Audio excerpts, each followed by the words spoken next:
बंदे तू कर बंदेगी जो चाहे दीदार अवसर मनुष्य का बहुना बारंबार। नमस्कार दर्शक बंधु, जगतगुरु तत्वदर्शी संत रामपालजी महाराज सानिध्य परमेश्वर कबीर साहेब जी निर्माण दिवस उपलक्षे 6, 7, 8 फेब्रुआरी एवं जगतगुरु तत्वदर्शी संत रामपालजी महाराज बोध दिवस उपलक्षे 15, 16 और 17 फेब्रुआरी 2025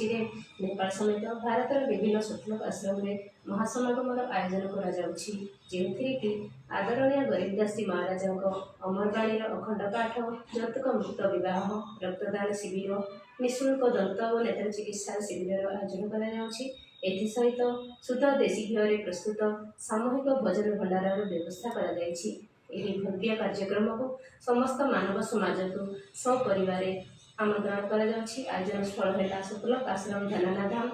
तहसील गोहाना, जिला सोनीपत, हरियाणा। सत साहेब।